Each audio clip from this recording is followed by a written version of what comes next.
Truman Doctrine. The essential question I researched was what the role was of Truman in a relationship with the Soviet Union in the Cold War. During the Second World War, the Soviet Union and the United States fought together against Germany. After the Second World War, the relationship does not hold ground. In fact, quotation opens, in fact, what is going to develop in the next decade is a real nasty, bitter divorce between the United States and the Soviet Union. This divorce comes to be known as the Cold War. The Cold War was more a political war than other wars. The armies were not facing each other. It was the governments fighting against each other. Truman, being the president of the United States, had a big role in this. Because of the way Truman treated the Soviet Union and his explanation to the American citizens of the situation by using the Truman Doctrine was a big part of the start of the Cold War. Churchill, Stalin, and Roosevelt all got together at the Yalta Conference to discuss the dividing of Berlin. The leaders quotation opens, the leaders agreed to require Germany's unconditional surrender to set up the conquered nation 4 zones of occupation to be run by the 3 countries and France. The problem with this was that, quotation opens, Roosevelt was bullied by Stalin into making indefensible concessions that in effect sold out Eastern Europe and China to the communism. Truman did not know the ins and outs about this false foreign policy when Roosevelt passed away. This made him very insecure about what he was doing, and he didn't know why Roosevelt made these decisions. Truman stayed. I just gave him a straight 1-2 to the jaw, and then he stopped and looked at the man and said, "Do you think that I did it right?" Quotation closes. This is a bad start between Stalin and Truman, and one of the reasons the Cold War started. Another reason is Turkey and Greece.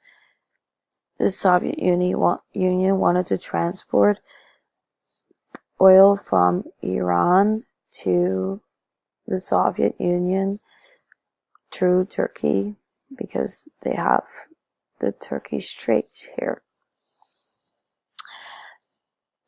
This would give the Soviet Union a huge economic and military advantage, especially since Greece was on the edge of becoming communist too. This would be this would change this communist perspective in Europe completely. Quotation opens. Truman believed the Soviet power had to be contained, but many Americans, despite their fear of communism, assumed Americans' atomic weapons monopoly would make the Soviet behave. Quotation closes. To make sure the American citizens would be on the same page as Truman, he gave a speech on March 12, 1947. To make people worried about the situation, and this so he could change the foreign policy.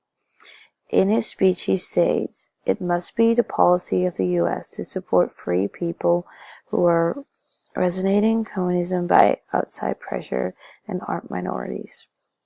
Quotation closes. One way to do this was the Marshall Plan.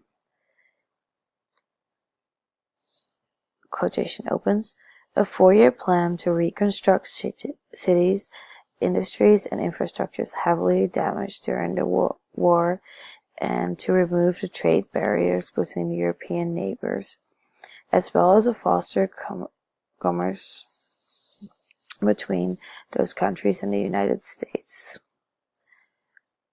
So they would become capitalism instead of communism. By changing the foreign policy and using the Marshall Plan to create more friction between capitalism and communism, Truman was a big part of the Cold War. Given this information, we can state Truman had a big role, but information is incomplete because we do not know the other side of the story. We only hear the capitalism side of the story and not the communist side. What can be said, though, is that Truman made mistakes for not knowing the foreign policy and making the barrier between the Soviet Union and the United States even bigger by helping capitalism and basically pissing off Stalin and making the whole situation worse by the Truman doctrine. So Truman is a big part of the reason why the Cold War started.